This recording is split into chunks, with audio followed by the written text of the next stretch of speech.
Assalamualaikum warahmatullahi wabarakatuh. Bismillahirrahmanirrahim.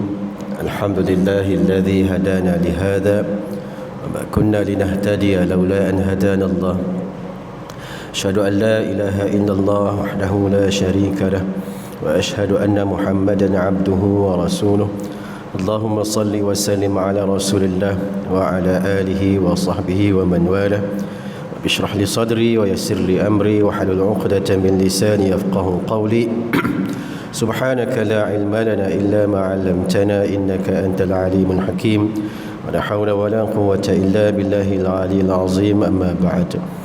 Alhamdulillah, kita ucapkan setinggi-tinggi syukur kepada Allah Subhanahu wa taala. Malam ini Allah Subhanahu wa taala masih izinkan kita untuk berada di rumah Allah Subhanahu wa taala ini. Semoga kita diberikan taufik dan hidayah oleh Allah Subhanahu wa taala untuk senantiasa berada di rumah Allah Subhanahu wa taala. Baik, malam ini kita sambung pengajian kita berkaitan seni interaksi Nabi sallallahu alaihi wasallam. Kita masih lagi pada bab bagaimana Nabi sallallahu alaihi wasallam melayani cucu-cucu baginda.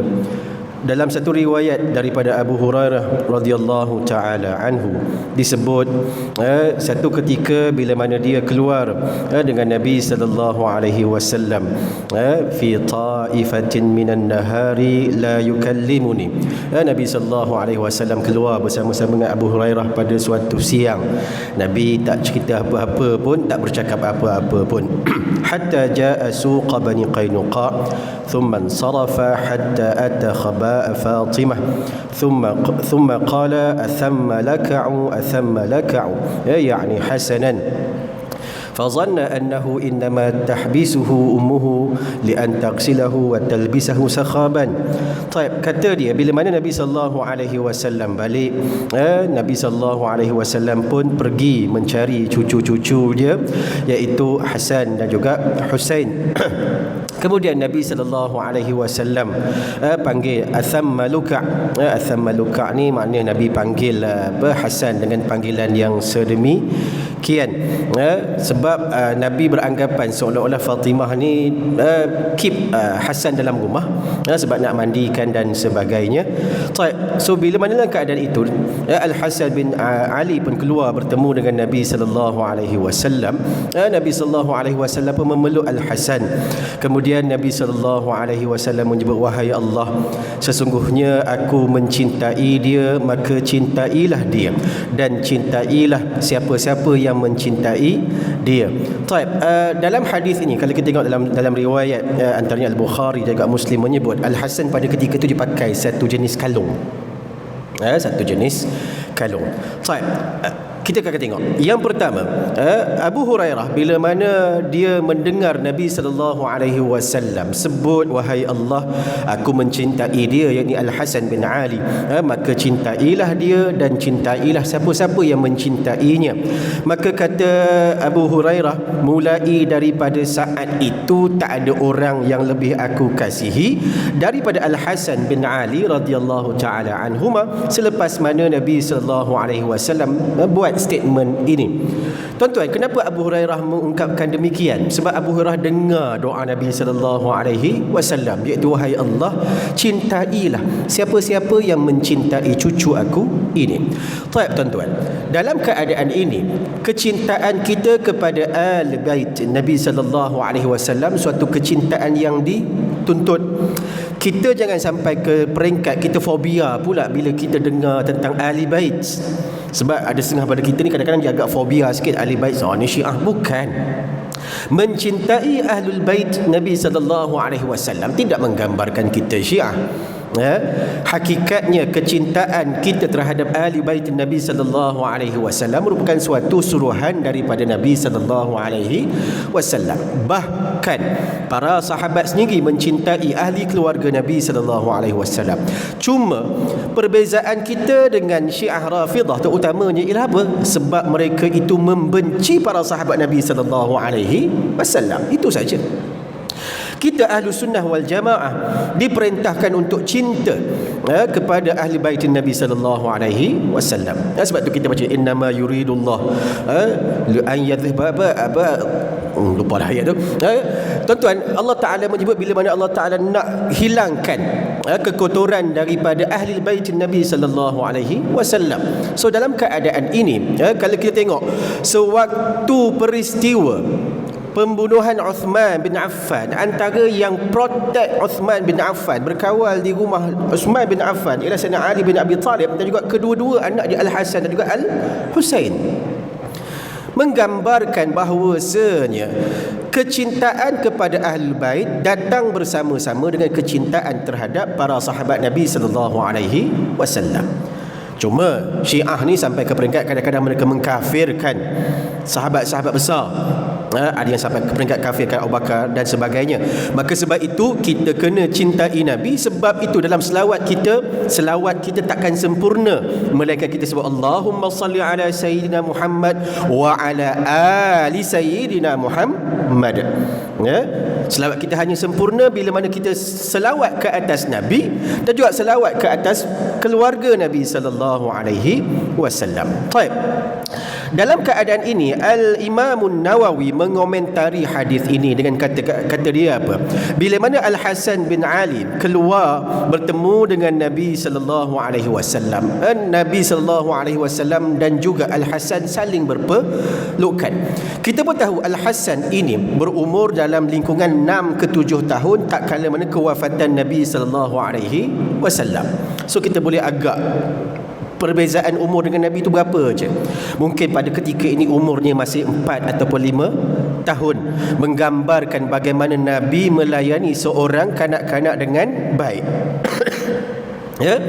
Dan disebut juga di sini bahawasanya ada keharusan memakaikan kalung kepada anak-anak, dalam keadaan ianya bukan suatu benda yang kita jadikan amalan harian.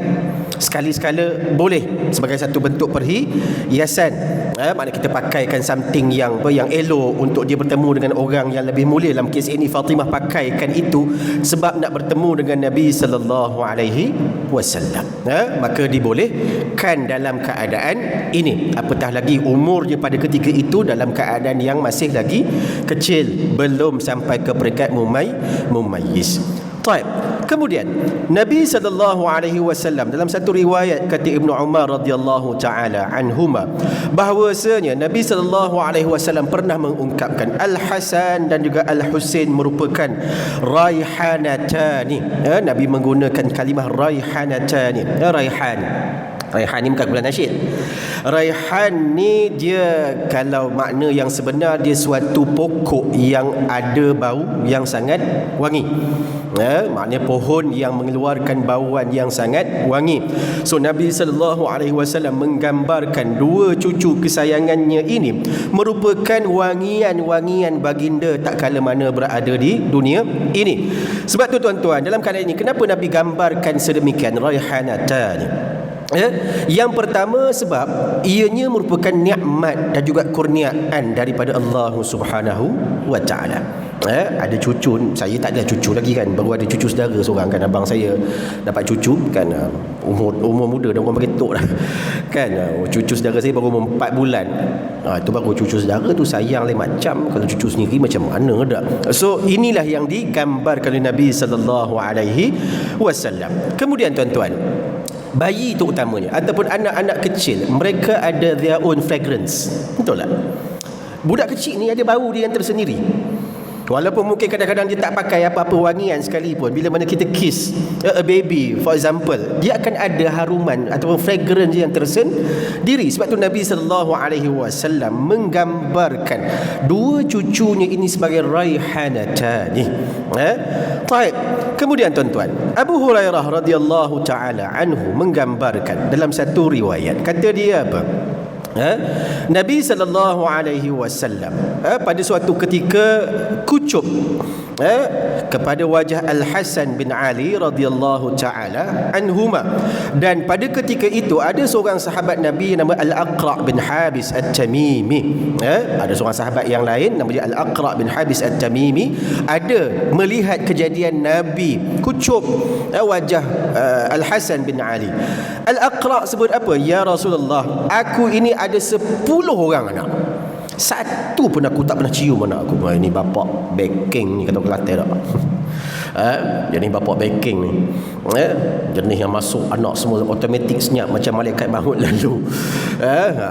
Memang ada orang yang perwatakannya sedemikian. Saya ingat arwah tok saya memang garang sungguh. Saya tak berani mengaji dengan dia. Kalau dia pergi surau maghrib tu, saya cepat-cepat balik, sebab dia akan balik makan malam. Biasanya saya akan cepat-cepat mengaji sebelum dia balik. Kalau dia balik sekarang, kena cegah lah aku walaupun cucu. Tapi nak menggambarkan, ada orang yang mungkin wataknya sedemikian. Apatah lagi orang lelaki. Kan orang lelaki ni dia kadang-kadang bab emosi ni dia tak sekaya emosi orang perempuan. Orang perempuan ni kaya dengan emosi, orang lelaki ni kaya dengan logik. So dia sebut, aku ada 10 orang anak, kemudian aku tak pernah pun cium ataupun kucup salah seorang pun anak aku. Maka Nabi SAW pandang Al-Aqra' bin Habis. Nabi SAW sebut, man la yarham la yurham. Tuan-tuan tengok bagaimana Nabi tegur perbuatan sahabat tersebut. Nabi tak kata teruk lah, 10 anak satu pun hang tak cium, apa tak guna. Tak, Nabi tak tegur sedemikian. Bagaimana Nabi menegur? Nabi kata, man la yarham la yurham. Siapa-siapa yang tak mengasihi orang lain, maka dia tidak akan dikasihi. Apa kita terjemah, what you give you get back. Itulah lebih kurang kan. Kama tadi, dalam satu pepatah Arab menyebut kama tadinu tudanu. What you give you get back. So Nabi SAW menggambarkan apa? Walaupun mungkin taraf ataupun status kita ini sebagai seorang ayah, sebagai seorang datuk yang perlu dihormati, ianya bukan suatu halangan untuk kita menunjukkan rasa kasih sayang. Sebab bila mana kita tunjukkan rasa kasih sayang, orang lain automatically juga akan tunjukkan rasa kasih sayang kita kepada orang lain. Pengalaman saya lah, saya ni jadi cikgu. Kat kampus sebenarnya masih lagi pegawai perkhidmatan pendidikan, cuma tak bertugas di sekolah dah. Diarahkan masuk ke pejabat. Tuan-tuan, saya ni kiranya garang jugalah, sebab tu orang lantik ketua guru disiplin 10 tahun. Garang tu ada sikit. Tapi bila mana kita kasih anak-anak didik kita, kita tegur dengan perasaan kita nak didik mereka. Saya kadang-kadang jumpa anak murid yang dah 10-20 tahun, dia tegur saya, ustaz ingat saya tak lagi? Saya kata tak ingat lah. Ustaz pernah rotan saya. Itu dia ingat sungguh. Aku rotan dia. Tapi tuan-tuan, bila mana kita rotan tu dengan perasaan kasih sayang, rotan tu bukan rotan nak mencederakan, tidak. Rotan sebagai satu bentuk kita nak didik dia. Saya ni bab mengajar Quran memang saya tegas sikit. Saya lah ngaji Quran. Kalau tuan-tuan ngaji Quran dengan saya, rasanya kena jekah kot. Kadang-kadang rotan jalan dulu daripada mulut. Tapi dia sebab apa? Sebab ustaz ajar lah saya dapat semayang sebagainya. Tuan-tuan, bukan saya sebut saya baik, tidak. Tapi bila mana kita curahkan kasih sayang, ianya akan kembali balik kepada kita. Dan inilah teguran Nabi kepada Al-Aqra' bin Habis.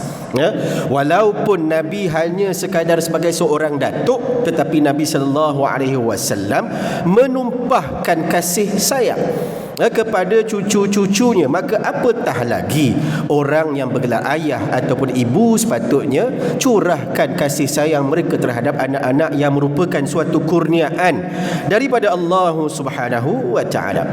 Dan Abu Hurairah radhiyallahu taala anhu dalam satu riwayat menyebut, satu ketika Nabi SAW keluar dan dukung Al-Hasan dan juga Al-Husain.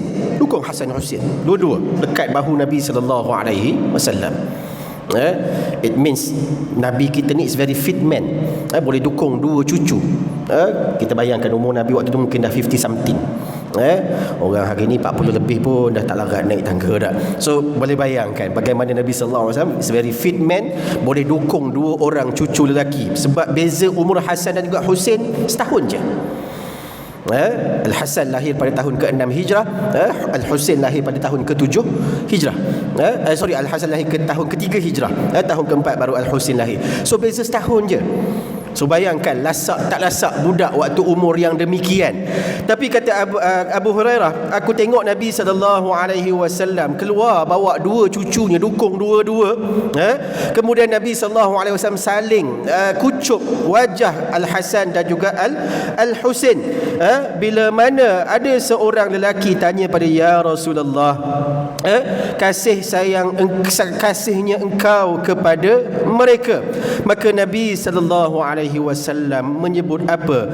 Sesiapa yang mencintai mereka, mengasihi mereka berdua, ini Al-Hasan juga Al-Husain, maka sesungguhnya mereka mencintai aku.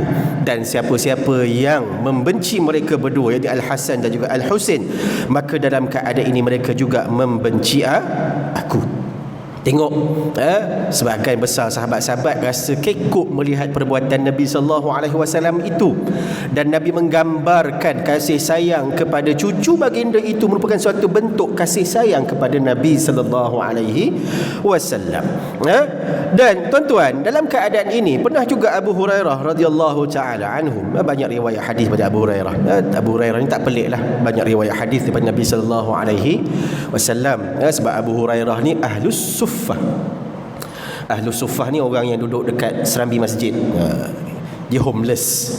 Maka masjid itulah tempat tinggalnya. Rumah Nabi dengan masjid bukan sesuatu yang jauh.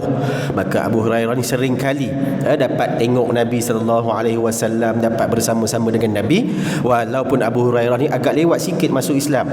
Ini juga merupakan suatu bentuk kritikan dan juga tohmahan orientalis barat terhadap periwayatan hadis, sebab mereka mengatakan Abu Hurairah ni banyak riwayat hadis. Kenapa Abu Bakar tak banyak riwayat, Omar tak banyak? Sebab Abu Bakar dan Omar sebagai contoh, mereka ni banyak terlibat dalam hal-hal pentadbiran. Jarang untuk mereka kadang-kadang dapat bersama-sama dengan orang lain berbanding dengan Abu Hurairah radhiyallahu taala anhu. Kata dia, satu ketika aku melihat Nabi SAW mendukung Al-Hasan bin Ali di atas bahu baginda. Dan kata dia, waktu tu aku tengok air liur Al-Hasan ini mengalir kena dekat Nabi SAW. Budak kecil, biasalah. Kalau yang jenis menyusu lagi kadang-kadang dah muak kan, muntah, tu benda yang biasa. Maka dalam keadaan ini tuan-tuan, hadis ini menunjukkan apa? Nabi tak pernah beranggapan pun air liur yang keluar daripada mulut cucunya itu sebagai sesuatu yang menjijikkan. Apatah lagi yang datang daripada seorang anak kecil, yang mana mereka ini bukanlah ada kemampuan akal sebagaimana kita yang dah dewasa. Sebab tu saya sebut kadang-kadang kita yang dewasa ni yang sepatutnya fikir, layak tak kita terlalu memarahi anak-anak kecil tak kala mana mereka buat sesuatu kesilapan dalam keadaan mereka masih dalam proses untuk belajar dan juga matang, berbanding kita orang yang lebih dewasa yang sepatutnya jadi orang yang lebih matang dengan umur, pengalaman dan juga ilmu. Kadang-kadang orang tua berludah mengata-ngata lagi teruk pada budak kecil. So dalam hadis ini menunjukkan bahawasanya apa dia? Bahawasanya Nabi SAW tak pernah pun beranggapan apa yang datang daripada anak yang kecil ini merupakan sesuatu yang kotor maupun jijik. Kemudian Nabi SAW dalam satu riwayat kata Abdullah ibn Ja'far bin Abi Talib, dia sebut apa? Bila mana Nabi SAW pulang ke rumah daripada mana-mana permusafiran, maka Nabi SAW pada ketika itu akan balik rumah, maka semua anak-anak yang berada di rumah Nabi SAW ini akan bertemu dengan Nabi. Biasalah kadang-kadang bila tok balik, tok datang rumah, maka cucu-cucu semua akan sambut. So dalam keadaan ini disebut satu ketika Nabi SAW sampai ke rumah, dan aku antara yang pertama untuk tengok, untuk datang, sebab Abdullah bin Ja'far bin Abi Talib ni merupakan ahli keluarga Nabi sallallahu alaihi wasallam juga. Maka dalam keadaan ini tuan-tuan, waktu tu Abdullah bin Ja'far bin Abi Talib ni masih kecil. Maka bila Nabi sallallahu alaihi wasallam balik, Nabi naik kenderaan, dalam hadis ni tak tunjukkan Nabi naik kuda ke, Nabi unta ke, wallahu a'lam. So Nabi ambil Abdullah bin Ja'far ni letak dekat depan Nabi sallallahu alaihi wasallam. Kemudian datang Fatimah bawa dua orang anak dia, Al-Hasan juga Al-Husain, duduk belakang Nabi sallallahu alaihi wasallam. Boleh bayang tuan-tuan naik motor kan, balik cucu-cucu sambut, tuan-tuan pun ambil cucu seorang letak dekat depan kat bakul motor tu, dua orang lagi dekat belakang. So Nabi pun paculah kenderaan bawa cucu-cucunya berjalan. Tengok. So atuk-atuk petang-petang bawa cucu berjalan ni satu sunnah Nabi sallallahu alaihi wasallam hakikatnya. Tengok bagaimana keadaan Nabi sallallahu alaihi wasallam dalam pada ketika itu. Dalam riwayat ini menyebut, dalam hadis Muslim ada juga riwayat daripada Iyas ibnu Salamah radhiyallahu taala anhu, disebut satu ketika bapa dia kata, aku memimpin Nabi sallallahu alaihi wasallam dengan kenderaan, dan juga Al-Hasan bin Al-Husain juga ada bersama-sama dengan dia. Ketika itu dia sampai, maka kata dia bila mana Nabi sallallahu alaihi wasallam sampai, Nabi pun ambil cucunya seorang letak dekat depan, seorang letak dekat belakang. Kemudian Nabi sallallahu alaihi wasallam berjalan-jalan dengan cucu-cucu baginda. Ini suatu aktiviti yang dibuat oleh Nabi sallallahu alaihi wasallam bersama-sama dengan cucu-cucu baginda. Dan kadang-kadang kita tengok physical touching. Physical touching. Hari ni kita kadang-kadang kita lack of physical touching, dan juga kita lack of two ways communication. Sebab hari ni kita banyak texting communication, betul tak? Kita lack of benda tu. Sebab tu hari ni kalau kita tengok, kita semualah, termasuk saya juga sendiri, kadang-kadang ada benda-benda yang kita rasa ada kekurangan. Why? Sebab kita tak mengikut apa yang sepatutnya. Sebab tu saya teringat mula-mula waktu Nokia ni, ada lagi Nokia tak ada dah kan, Nokia. Waktu Nokia mula-mula keluar telefon, dia punya motto apa? Connecting people, isn't it? Tapi the reality is, bila mana ada telefon bimbit, it's not connecting people, it's connecting kita yang jauh. Tapi hakikatnya yang dekat ini makin disconnect. Kadang-kadang waktu makan pun masing-masing duk mengadap telefon. Bapak duk mengadap TikTok, tengok ceramah kan. Anak duk mengadap game, main macam-macam game. Yang mak pula duk tengok Shopee, Lazada kan. Sebelah 12 menuju 13 pun tak ada. Nampak dah hari ni? Kita kekurangan perkara-perkara itu. Sedangkan Nabi SAW kadang-kadang tunjukkan satu benda yang simple je. Apa dia? Riding. Sama-sama. Naik kenderaan sama-sama. Walaupun mungkin tak ada communication secara verbal, tapi bagaimana Nabi tunjukkan kasih sayang itu boleh lekat dengan sekadar hanya physical touching. Ini yang kita nak hari ini. Sebab kita tak nak nanti suatu hari nanti generasi akan datang kehilangan. Sebab bila mana saya ni berada di dunia pendidikan, kita berhadapan dengan anak-anak yang berada dalam suasana COVID ni. Mereka sangat-sangat janggal berkomunikasi dengan dunia luar. Bulan lepas saya pergi ke MMU. Saya jumpa dengan Presiden MMU sendiri. Dia sebut, dia kata apa, bila mana dia tengok generasi COVID ni masuk pada tahun pertama, ataupun lepas SPM masuk ke MMU, dia kata apa, ada benda-benda yang kadang-kadang dia rasa they are lacking something. Especially cara nak greet people, cara nak hormat orang, nak panggil orang. Sebab selama hari ni mereka hanya berhadapan dengan situasi bercakap menggunakan teks tanpa emosi. Betul tak? Kita hantar teks tu tak ada emosi. Orang boleh interpret macam-macam. Walaupun tuan-tuan buat smiley ke, tak tahu pun hakikat dia smile or not. So sebab itu Nabi SAW tunjukkan satu perkara yang sangat penting. Kita hari ni tuan-tuan kadang-kadang ada masa pegang tangan anak, supaya nanti apa, waktu kita tua nanti mereka tak kekok pegang tangan kita, pimpin kita. takut nanti bila mana kita kekok memegang mereka waktu mereka kecil, esok bila mana mereka besar dan kita makin menua, hakikatnya mereka tak nak dan rasa segan untuk pimpin dan juga pegang kita. Apatah lagi tak kala mana kita sakit, siapa yang nak uruskan kita kalau bukan anak keturunan kita?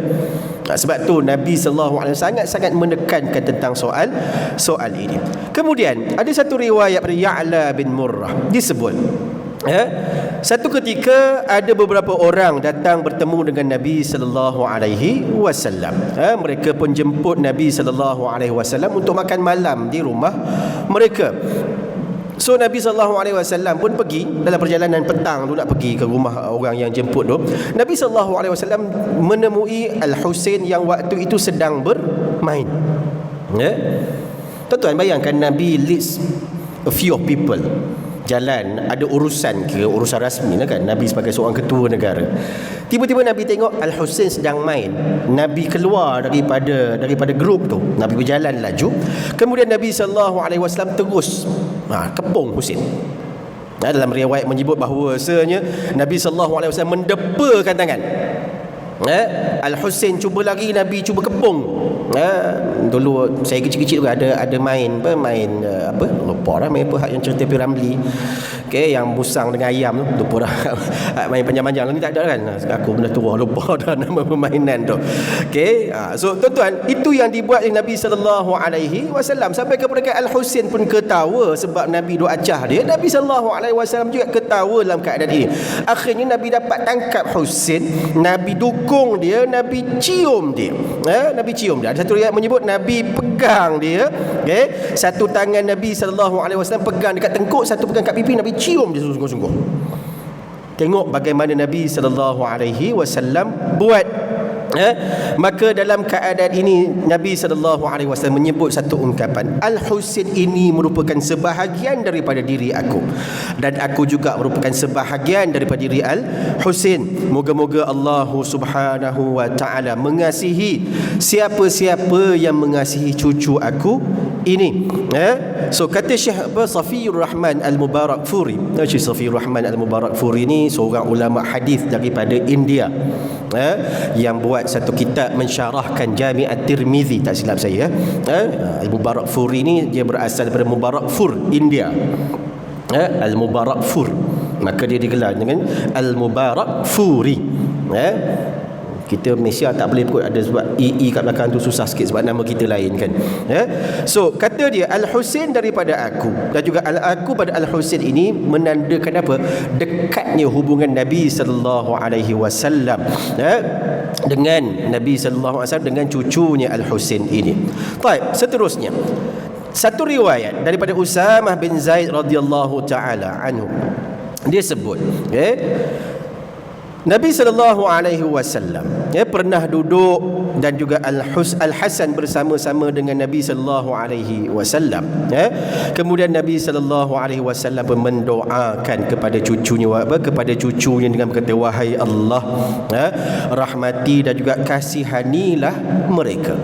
Tuan-tuan, kita yang mungkin bergelar ayah, ibu, atuk, nenek, doakan untuk anak cucu kita. Nak marah pun biarlah. Saya ingat orang tua-tua dulu kalau marah dia kata bertuah punya budak. Betul tak? Orang tua-tua dulu kan kalau marah sangat, bertuah punya budak, tumpahkan aku punya air. Tuan-tuan, nampak tak kalimah yang digunakan tetap kalimah yang baik. Saya teringat ada seorang ni mak saya nak ceritakan, di kampung saya tu ada seorang nama dia Haji Wahab nama dia. Kalau tuan-tuan pergi ke Kuala Kangsar tu, dekat tepi sungai kan ada kedai-kedai jual parang apa semua tu semua cucu cicit Haji Wahab. Mak saya pernah cerita, dia kata apa, bila Haji Wahab ni marah anak-anak, dia kata apa, bergedung 10 korang. Bergedung 10 korang. Dia doakan anak cucu dia kaya sungguh. Memang anak cucu dia mengaji taklah pandai, tapi semuanya terlibat dengan perniagaan dan mereka berjaya dengan perniagaan yang mereka ceburi. So nak tunjukkan apa? Jadikan doa itu sebagai senjata kita.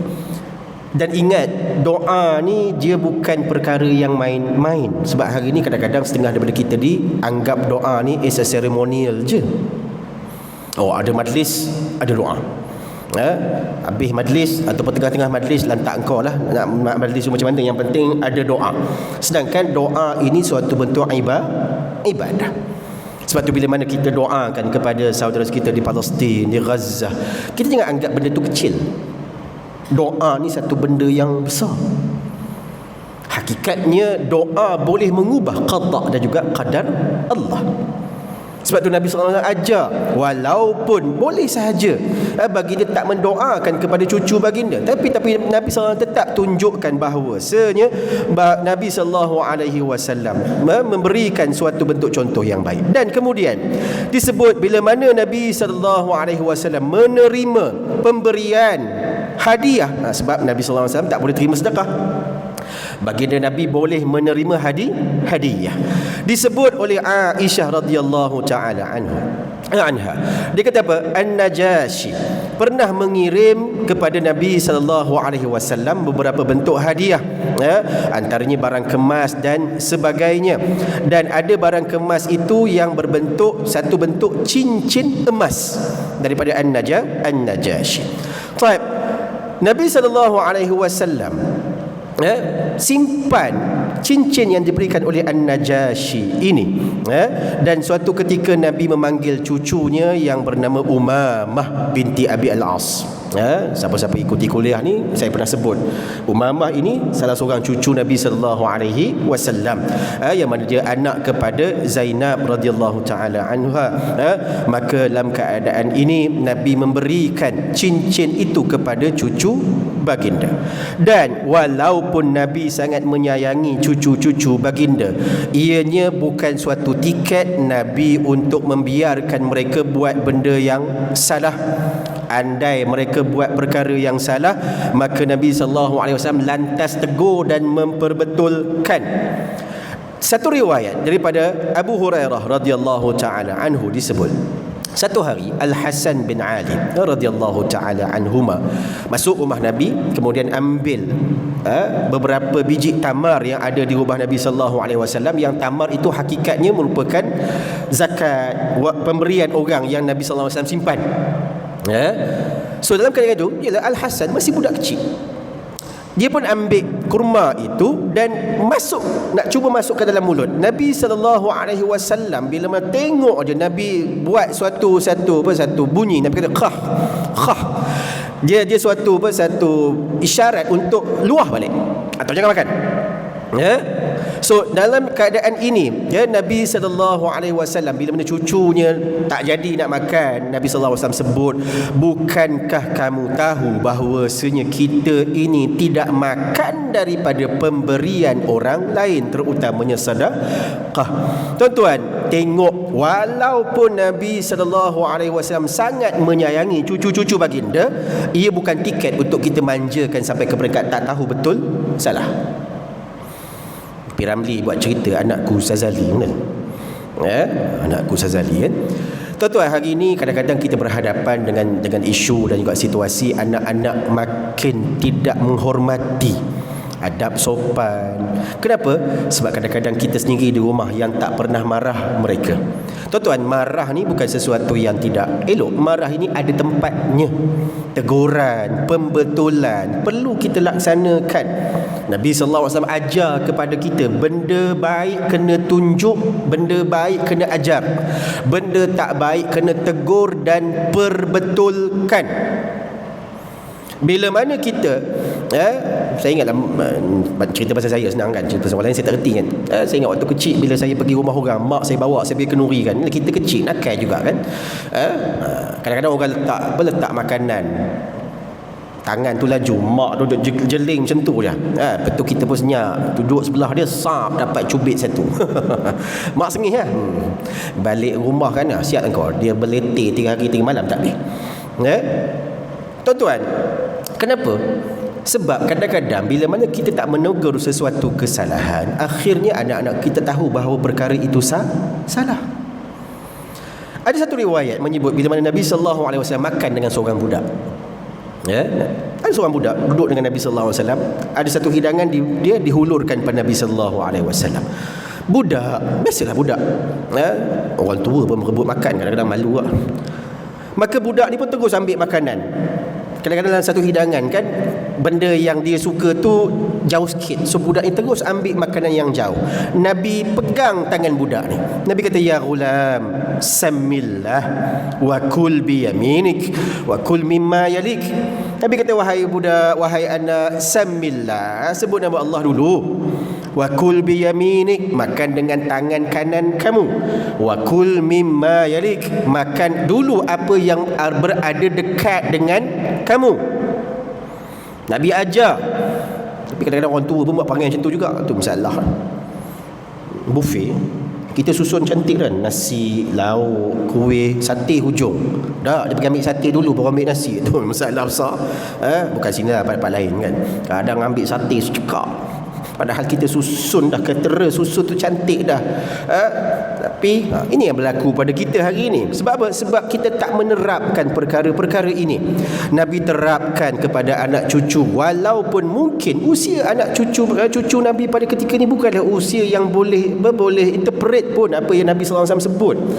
Tapi tuan-tuan, dalam pendidikan, sesuatu yang diulang-ulang, dalam kaedah pendidikan kita tikrar. Tikrar ni something yang diulang. Exercise kan, kita buat satu, lama-lama dia jadi tabiat. Bila mana kita ajar secara berterusan, dia akan lekat. Anak-anak kita sebagai contoh, anak cucu kita kan, kenapa dia senang ingat doa? Sebab dekat sekolah, kalau saya lah mengajar subjek dekat Islam, masuk je baca Fatihah, baca surah, baca doa ini, kita susun dah. Walaupun dengan nyanyian ke dan sebagainya. Tapi kenapa dia lekat? Dia lekat sebab pengulangan yang dilakukan. Kita kadang-kadang buat sekali, itu masalah dia. Dan bila mana dalam keadaan ini, Nabi SAW sebut bahawasanya anak-anak ini perlu kita berikan didikan yang sepatutnya. Sebab apa? Mereka lah nanti yang akan mewarisi pula kehidupan pada masa akan datang. Kita ini mungkin datang masjid hari ini, kenapa? Mungkin sebab mak ayah kita dulu bawa kita ke masjid. Saya ni taklah kata saya baik kan, saya teringat bulan puasa pergi masjid tu sembahyang isyak je kan, lepas tu hilang, datang balik waktu witir je, sebab nak makan moreh kan, budak kampung biasa lah nakai. Tapi saya ingat arwah bapak saya tak pernah pun jemu untuk ajak saya pergi. Kadang-kadang mak halau, lepas saya tak pergi surau pergi. Tapi lama kelamaan benda itu akan jadi tabiat. Sebab tu jangan kita anggap sesuatu yang kita buat hari ini kesan dia akan ada pada hari ini. Sebab hakikatnya sesuatu pendidikan itu kadang-kadang kesannya datang beberapa tahun kemudian. Kita sendiri pun kadang-kadang tahu tu lama dah. Tapi kita sedar bila? Kita sedar pada suatu ketika yang Allah Ta'ala nak bagi kesedaran. Tapi deep inside, benda tu ada tak? Benda tu ada. Hasil apa? Hasil didikan. Sebab tu sejauh mana pun anak-anak kita pergi, andai kita bekalkan mereka dengan pendidikan yang baik, insya-Allah satu hari nanti mereka akan patah balik kembali ke jalan yang sepatutnya. Janganlah risau. Sebab tu macam mana pun, saya ingat arwah bapak saya macam mana pun nakal, satu je benda dia pesan.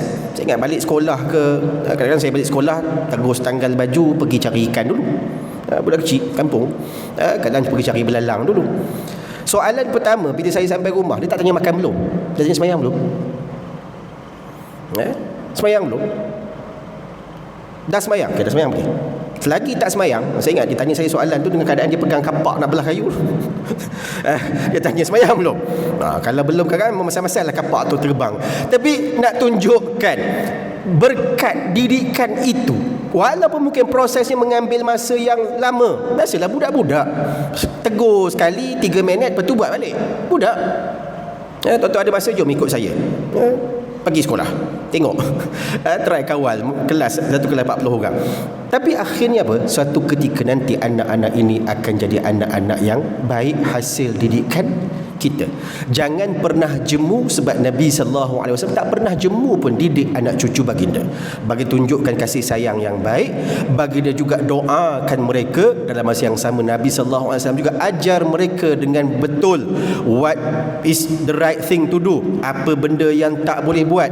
Ini yang sepatutnya kita laksanakan dalam pendidikan. InsyaAllah anda kita laksanakan dengan baik, generasi akan datang juga akan baik juga insya-Allah. Ada masa kita sambung pada pertemuan yang akan datang. Yang baik pada Allah Subhanahu wa taala, yang kurang saya mohon ampun dan maaf. Aqulu qawli hadza wa astaghfirullahal azim li wa lakum. Wassalamualaikum warahmatullahi. Kita tangguhkan dengan kafaratul majlis dan suratul asr. Subhanakallahumma wa bihamdika asyhadu an la ilaha illa anta astaghfiruka wa atubu. Bismillahirrahmanirrahim. Wal 'asri innal insana lafi khusr. Alladzina amanu wa 'amilus salihati wa tawassaw bil haqqi wa tawassaw bis sabr. Shadaqallahu al-'azim.